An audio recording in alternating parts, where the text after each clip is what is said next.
ॐ भूर्भुवः स्वः तत्सवितुर्वरेण्यं भर्गो देवस्य धीमहि धियो यो नः प्रचोदयात्. Namaskar my dear friend, this is video number 47. This video will start with talk number 610.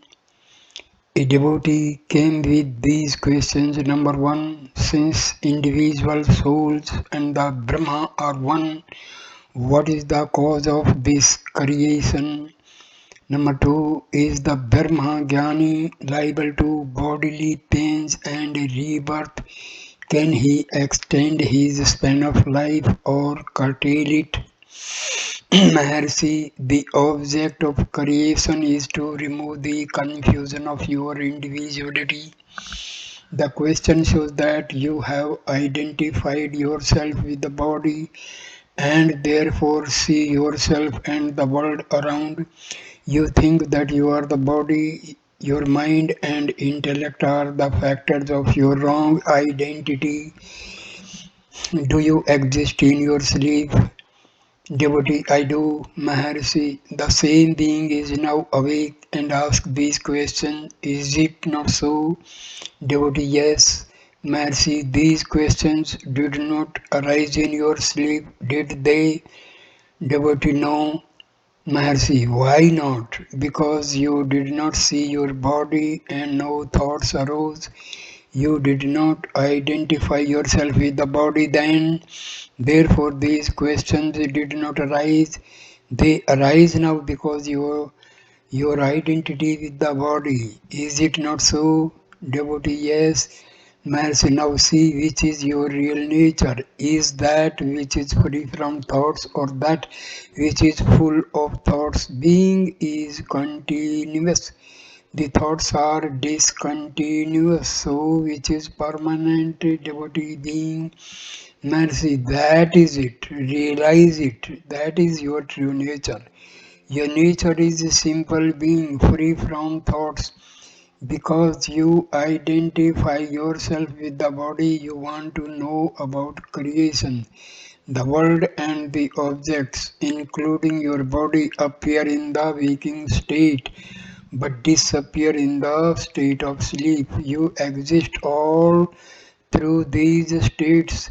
What is it then that persists through all these states? Find it out. That is yourself. Devotee, supposing it is found, what is then?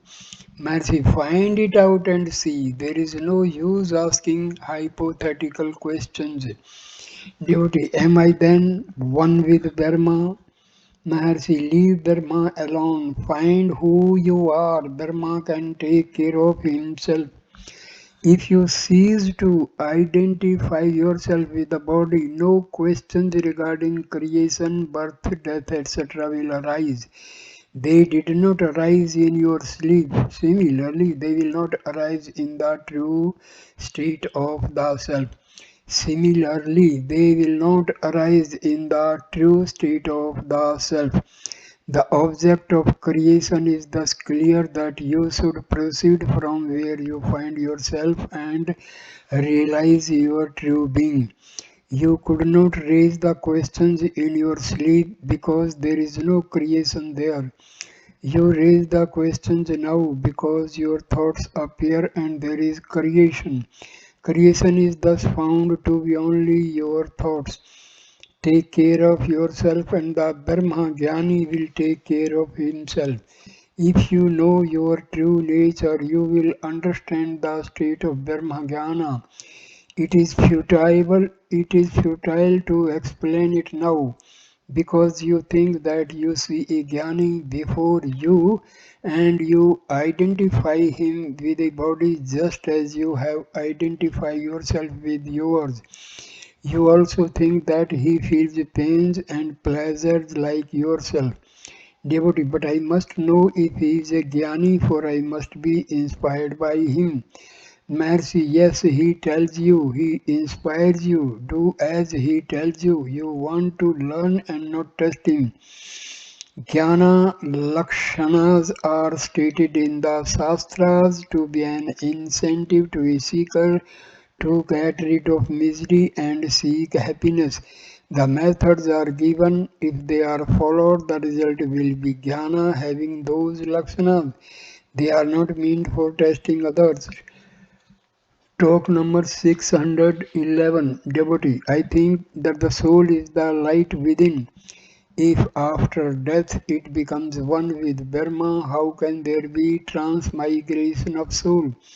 Mercy, within whom, who dies? Devotee, I shall then frame my question in a different way. Mercy, dialectics are not wanted. Consider the answer and see. Devotee, how? Mercy, now that you identify yourself with the body, you say that the soul is the light within. You mean that there is light within the body. Think a little and say if the body can raise any questions. It is insentient and cannot say I.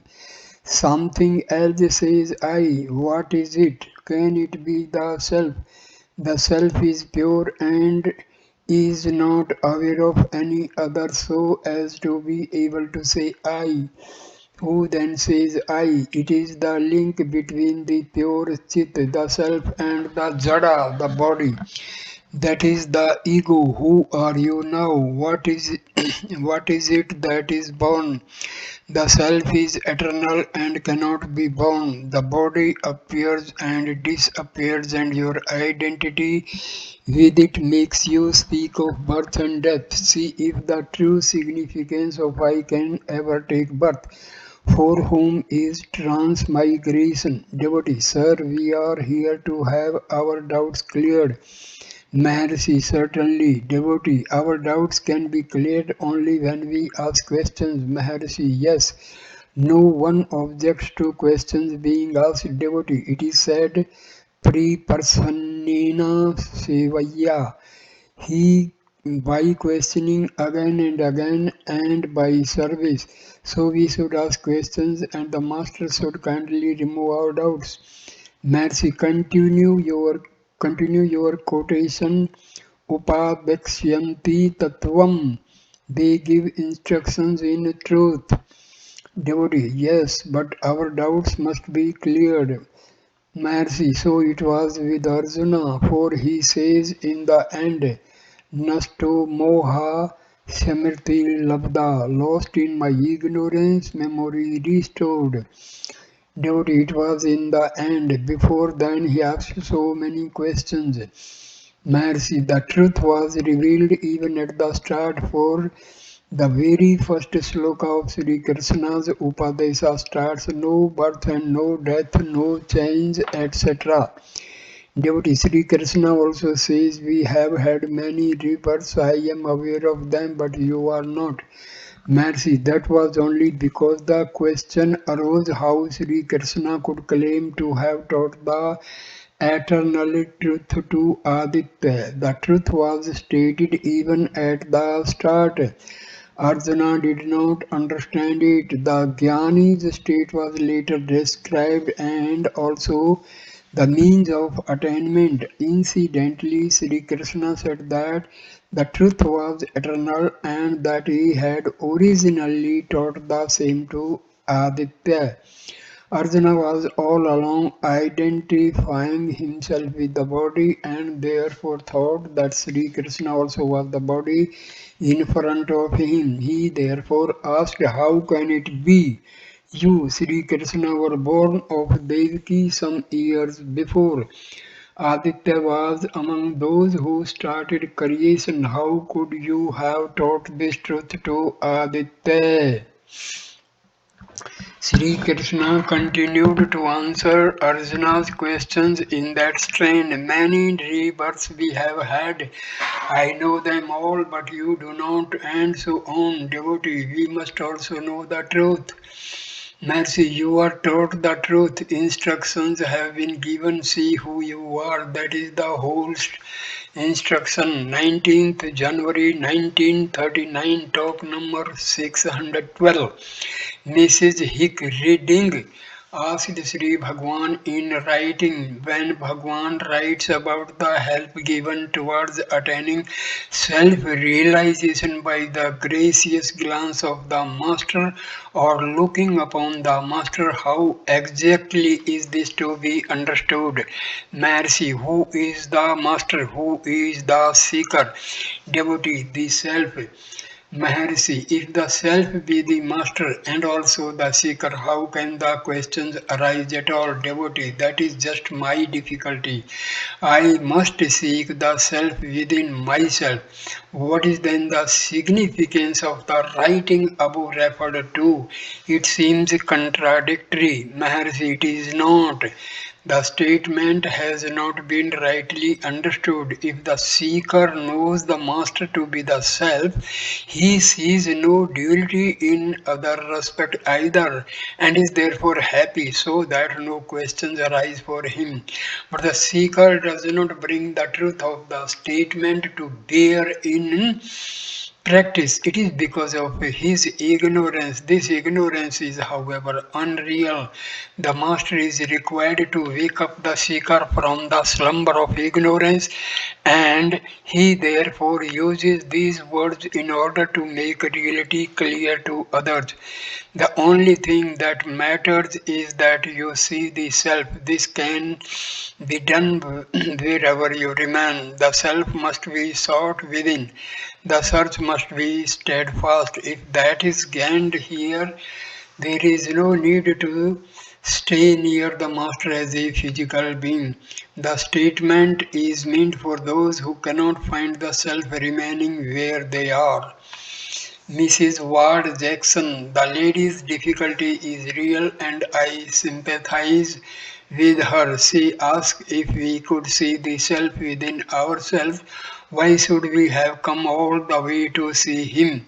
We had been thinking of him so long and it is only right that we came here. Is it then unnecessary to do so?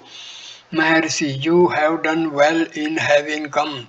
Iswaro Guru Ratmeti.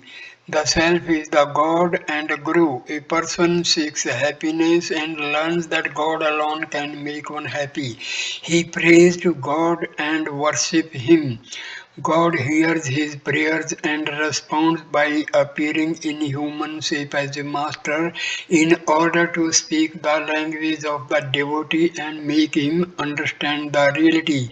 The master is thus God manifest as human being. He gives out his experience so that the seeker might also gain it.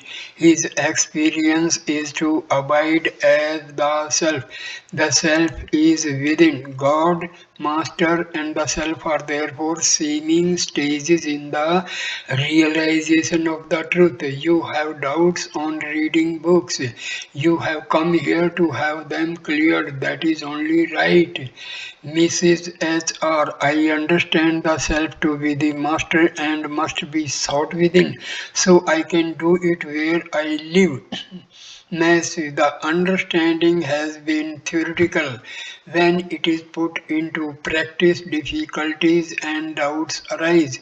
If you can feel the presence of the Master where you are, your doubts are readily overcome, for the Master's part consists in removing the doubts of the seeker. The purpose of your visit is fulfilled if the doubts do not arise hereafter and you apply yourself steadily in the search for the self. Devotee, I understand it all along. Maharshi, good. The objection is not to your conclusion, but it is to your doubts.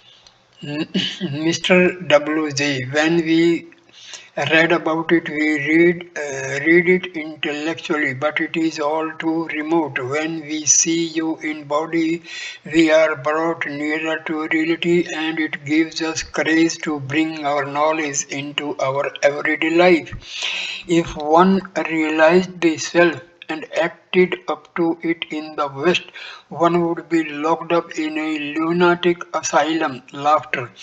Mercy, you will be locking yourself in because the world is mad.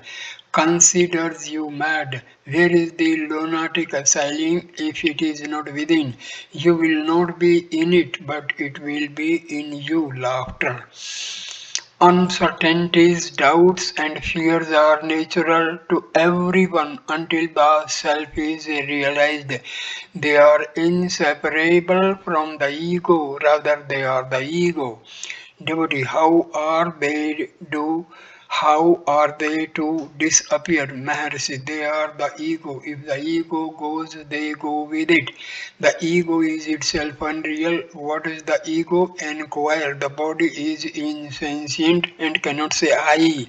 The self is pure consciousness and non-dual. It cannot say I. No one says I in sleep. What is the ego then? It is something intermediate between the inert body and the self. It has no locus standi. If sought for, it vanishes like a ghost. You see a man, imagine that there is something by his side in darkness.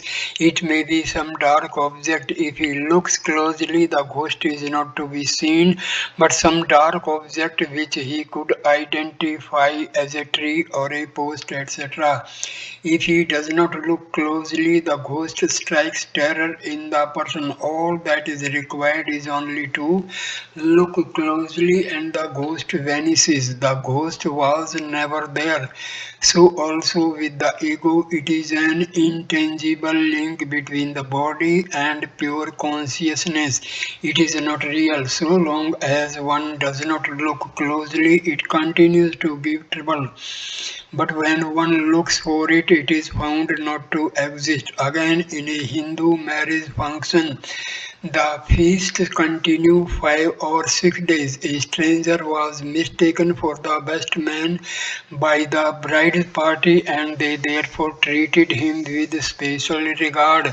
Seeing him treated with special regard by the bride's party, the bridegroom's party considered him to be some man of importance related to the bride's party, and therefore they too showed him special respect. The stranger had altogether a happy time of it. He was also all along aware of the real situation. On one occasion, the groom's party wanted to refer to him on some point. They asked for him. He scented trouble and made himself scarce. So it is with the ego. If looked for, it disappears. If not, it continues to give trouble. How it is to be looked for is learned from those who have already done so. That is the reason why the master is approached. Devotee, if the search has to be made within, is it necessary to be in the physical proximity of the master? Maharshi, it is necessary to do so until all doubts are at an end. Devotee, if the ego is unreal and troublesome, why did we take so much pains to develop it? Maharshi, its growth and the trouble consequent on such growth make you look for the cause of it all. Its development is for its own destruction. Devotee, is it not said that one must be like a child before one advances spiritually? Mercy, yes, because the ego is not developed in the child. Devotee, I mean exactly the same. We could have remained like the child instead of having developed the ego. Mercy, the state of the child is meant. No one can take lessons from the child for the realization of the self. The master's state is like the state of the child.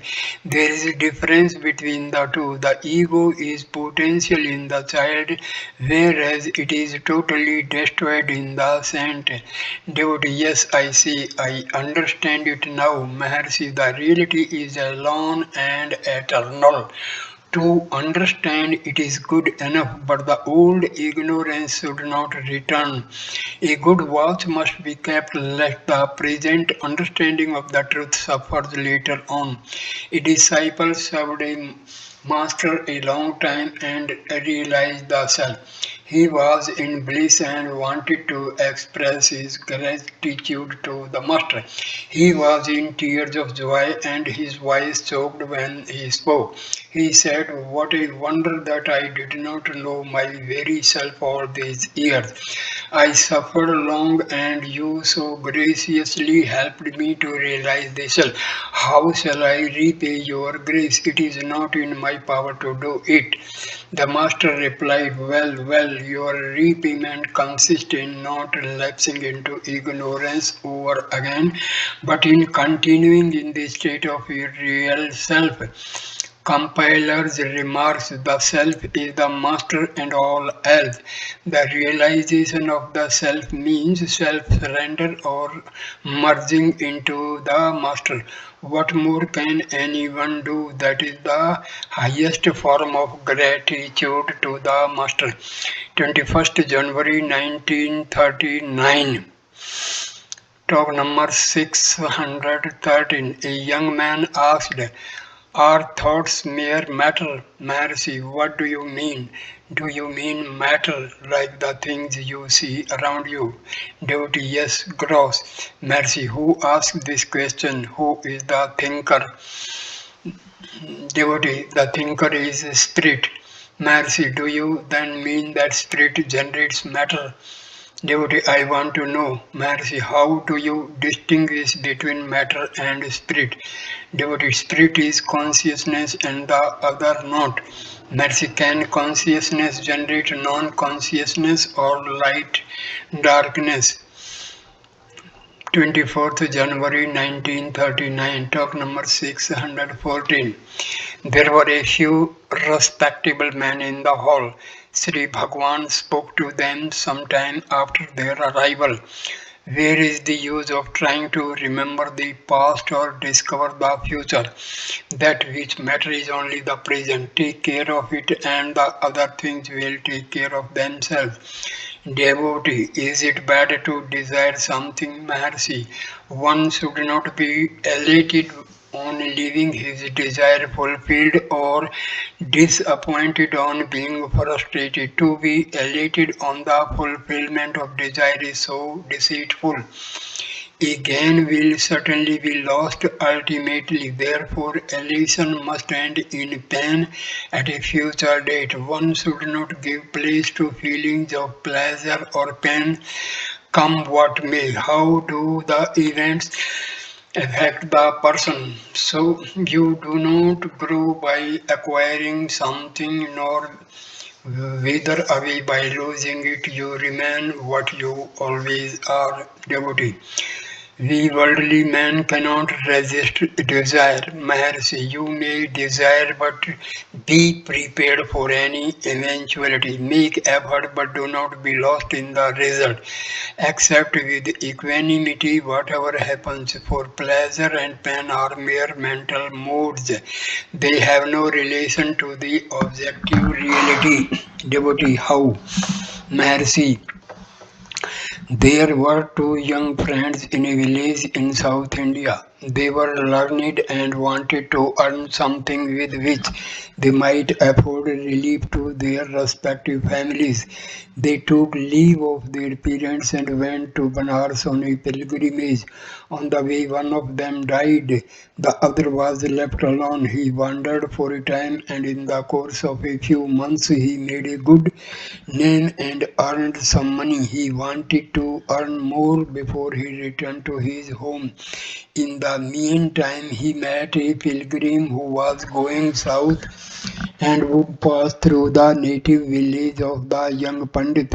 He requested the new acquaintance to tell his parents that he would return after a few months with some funds and also that his companion had died on the way.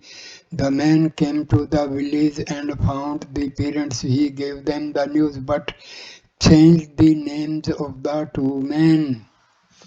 Consequently, the parents of the living man bemoaned his supposed loss, and the parents of the dead man were happy, expecting the return of their son bringing rich funds as well. You see, therefore, that pleasure and pain have no relation to the actuality, but are mere mental moods. Talk number 615. Another from the group asked, how is the ego to be destroyed? Maharshi, hold the ego first and then ask how it is to be destroyed. Who asked this question? It is the ego. Can the ego ever agree to kill itself? This question is a sure way to cherish the ego and not to kill it. If you seek the ego, you will find it does not exist. That is the way to destroy it. In this connection, I am often reminded of a funny incident which took place when I was living in the West Chitrai street in Madurai. A neighbor in an adjoining house anticipated the visit of a thief to his house. He took precautions to catch him. He posted policemen in mufti to guard the two ends of the lane, the entrance and the back door to his own house. The thief came as expected, and the man rushed to catch him. He took in the situation at a glance and shouted, hold him, there he runs, there. Saying so, he made good his escape. So it is with the ego. Look for it and it will not be found. That is the way to get rid of it. 23rd to 28th January 1939, talk number 616. Devotee, is the Jivanadi an entity or a figment of the imagination? Maharshi, the yogis say that there is a nadi called Jiva Nadi, Atma Nadi, or Prana Nadi. The Upanishads speak of a center from which thousands of nadis branch off. Some locate such a center in the brain and others in other centers. The Garbhopanishad traces the formation of the fetus and the growth of the child in the womb. The jiva is considered to enter the child through the fontanelle in the seventh month of its growth. In evidence, therefore, it is pointed out that the fontanelle is tender in a baby and is also seen to pulsate. It takes some months for it to ossify. Thus, the jiva comes from above, enters through the fontanelle, and works through the thousands of the nadis which are spread over the whole body.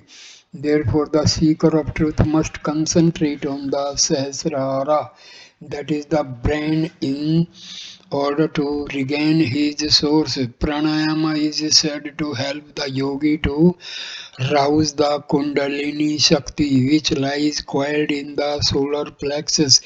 The Shakti rises through a nerve called the Susumna, which is embedded in the core of the spinal cord and extends to the brain. If one concentrates on the Sahasrara, there is no doubt that the ecstasy of Samadhi and ensues. The vasanas, that is the latencies, are not, however, destroyed. The yogi is therefore found to wake up from the samadhi because release from bondage has not yet been accomplished. He must still try to eradicate the vasanas in order that the latencies yet inherent in him may not disturb the peace of his samadhi. So he passes down from the sahasrara to the heart through what is called the Jivanadi, which is only a continuation of the Susumna. The Susumna is thus a curve. It starts from the solar plexus, rises through the spinal cord to the brain, and from there bends down and ends in the heart. When the yogi has reached the heart, the samadhi becomes permanent. Thus, we see that the heart is the final center. This heart is spiritual heart, not the biological heart. Some Upanishads also speak of 101 nadis which spread from the heart, one of them being the vital nadi. If the jiva comes down from above and gets reflected in the brain, as the yogis say, there must be a reflecting surface in action that must also be capable of limiting the infinite consciousness to the limits of the body. In short, the universal being becomes limited as a jiva. Such reflecting medium is furnished by the aggregate of the vasanas of the individual. It acts like the water in a pot which reflects the image of an object. If the pot be drained of its water, there will be no reflection. The object will remain without being reflected. The object here is the universal being consciousness, which is all pervading and therefore immanent in all. It need not be cognized by reflection alone, it is self resplendent. Therefore, the seeker's aim must be to drain away the vasanas from the heart and let no reflection obstruct the light of eternal consciousness. This is achieved by the search for the origin of the ego and by diving into the heart. This is the direct method for self realization.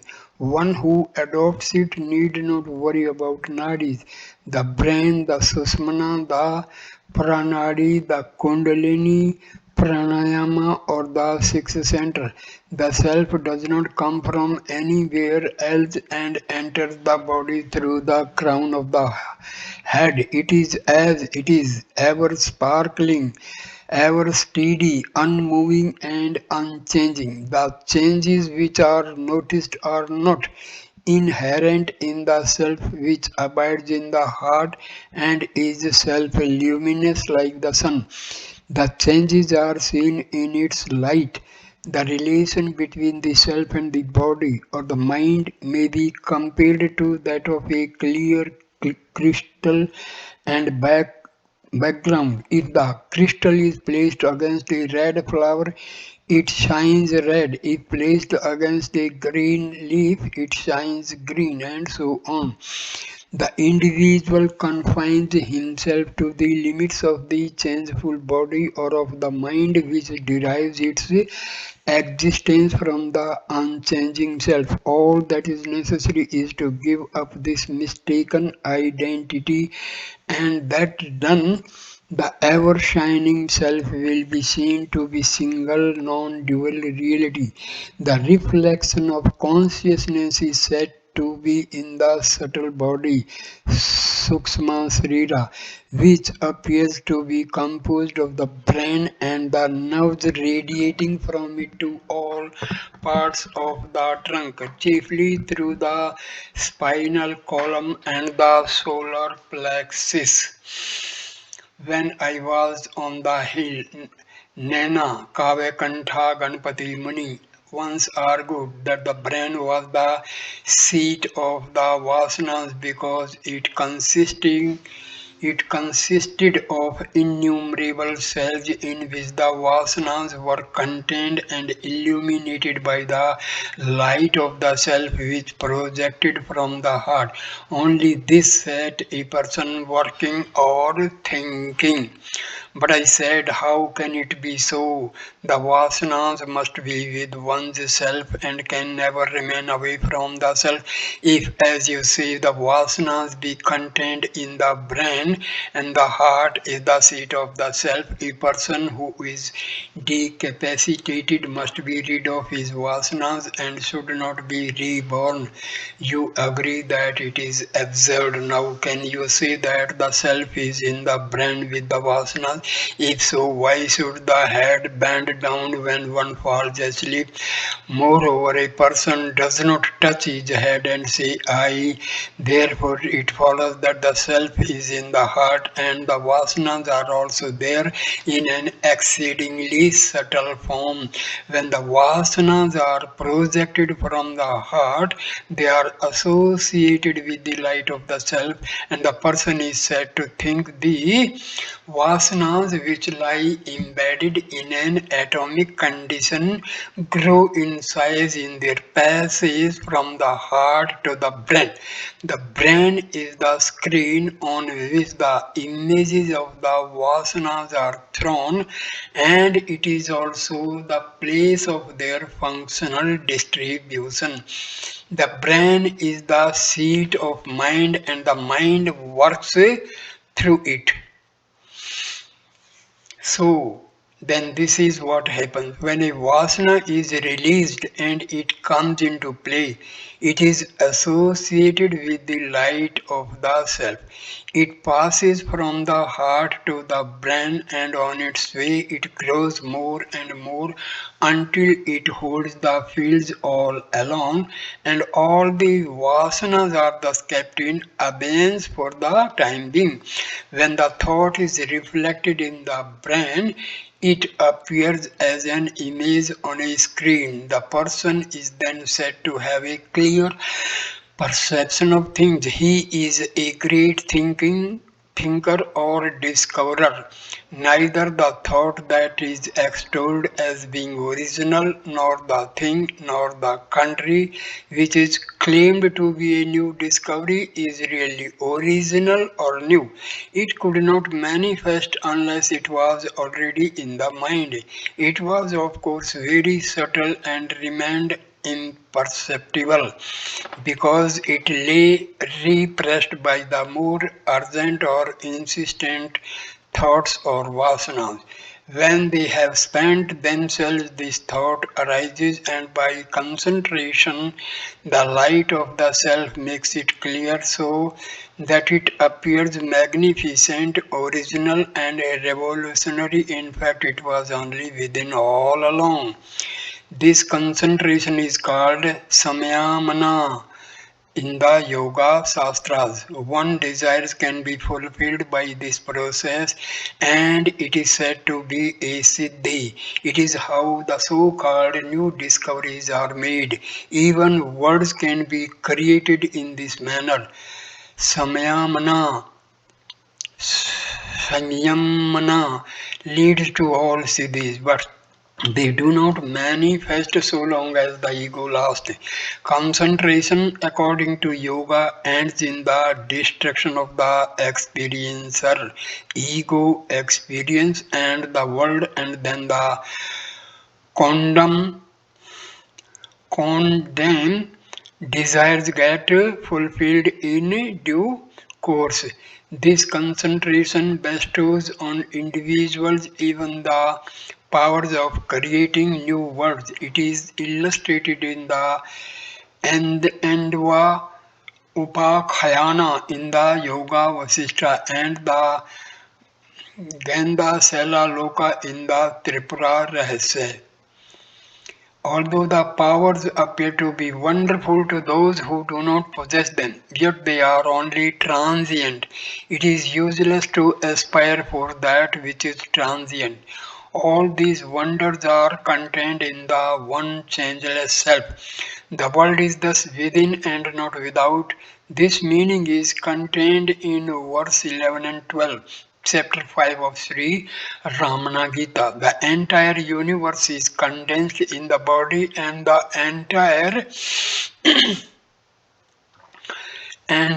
body in the heart. Thus the heart is the nucleus of the whole universe. Therefore, Samyamana Samyamana relates to concentration on different parts of the body for the different siddhis. Also, the Vishwa or the Virat is said to contain the cosmos within the limits of the body.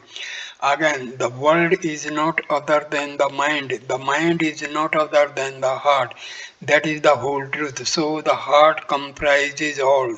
This is what is taught to Svetaketu by the illustration of the seed of a fig tree.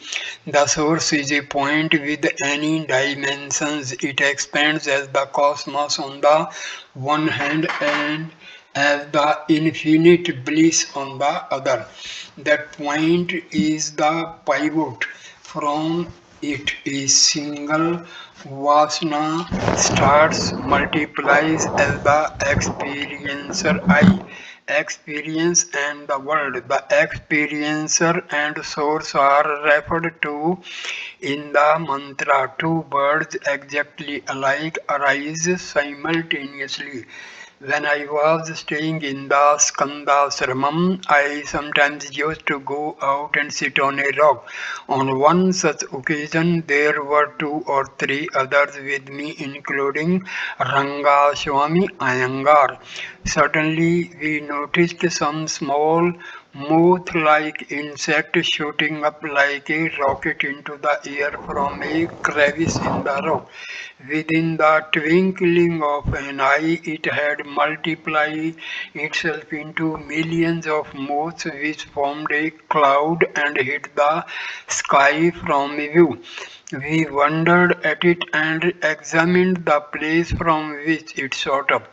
We found that it was only a pinhole, and I knew that so many insects could not have issued from it in such a short time. That is how Ahankara ego shoots up like a rocket and instantaneously spread out as the universe. The heart is therefore the center. A person can never be away from it. If he is already dead. Although the Upanishads say that the jiva functions through other centers on different occasions, yet he does not relinquish the heart. The centers are simply places of business, wide Vedanta Chudamani. The self is bound to the heart, like a cow tethered to a peg. The movements are controlled by the length of the rope, all its wanderings center round the peg. A caterpillar crawls on a blade of grass, and when it has come to the end, it seeks another spot. While doing so, it holds on with its hind legs to the blade of grass, lifts the body and sways to and fro before it can hold another. Similarly, it is with the self. It stays in the heart and holds other centers also according to circumstances, but its activities always center round the center. Talk number 617. There are five states for the individual. They are number one Jagrat, number two Swapna, number three Susupti, number four Turiya, number five Turiyatita. Of this, the Jagrat is the waking state. In it, the Jiva in the Vishwa aspect and the Lord in the Virat aspect, abiding together in the eight petals of the heart lotus, function through the eyes and enjoy noble pleasure from various objects by means of all the senses, organs, etc. The five gross elements which are widespread, the 10 senses, the five vital ears, the four inner faculties, the 24 fundamentals, all these together form the gross body. The Jagrat state is characterized by Sattva Guna denoted by the letter A and presided over by the deity Vishnu. The Swapna is the dream state in which the Jiva in the Tejasa aspect and the Lord in the Hiranyagarbha aspect abiding together in the corolla of the heart, lotus function in the neck, and experience through the mind the results of the impressions collected in the waking state. All the principles, the five gross elements, the will and the intellect, 17 in all, together form the subtle body of the dream, which is characterized by the Rajoguna, denoted by the letter U, and presided over by the deity Brahma, so say the wise.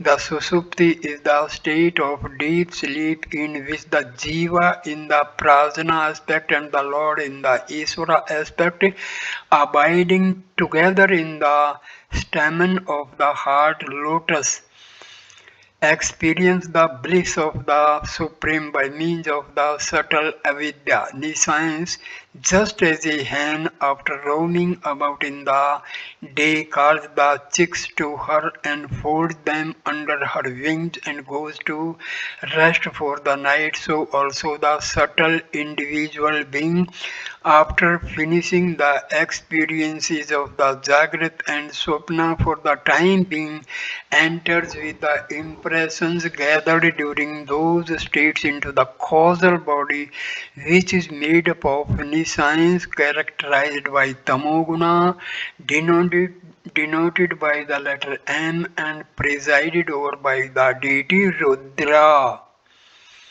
Deep sleep is nothing but the experience of pure being.